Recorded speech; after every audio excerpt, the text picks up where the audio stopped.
For this week's Jolt of Faith, as we look to Sunday's Gospel for the third Sunday of Lent, we hear the peculiar story of the parable of a fig tree, about a landowner who goes to the fig tree and it's borne no figs yet again.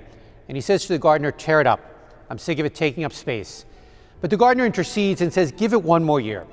Let me fertilize and cultivate around it to see if we can strengthen it so that it can bear fruit."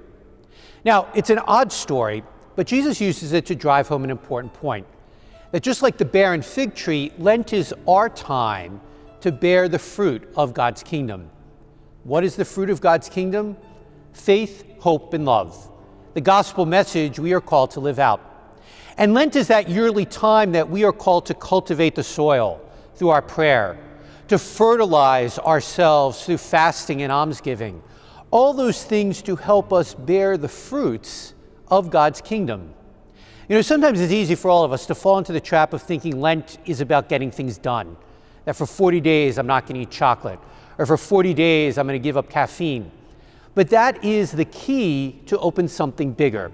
And what I mean by that is me denying myself chocolate or caffeine or saying some extra prayers in the morning is not what Lent is about in and of itself, but that is meant to be the avenue to lead to that cultivation of my heart so that I start bearing the fruit of God's kingdom. Think about it this way. Lent is that fertilization time that we're supposed to see the results of for the rest of the year. And I think that's what we often forget. We get so focused on just not eating this or not doing this for 40 days. And then the day of Easter Sunday, we're back to our same bad habits. There's not been that cultivation, that fertilization, so that we can bear fruit.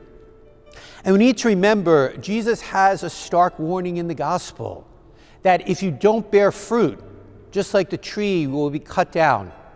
Now, that's not meant to scare us, but it's meant to be an invitation to never forget what Lent is about, to cultivate, to fertilize, to water ourselves through prayer, fasting, and almsgiving, so that we can bear the fruit of God's kingdom, not only for the 40 days of Lent, but for 365 days a year.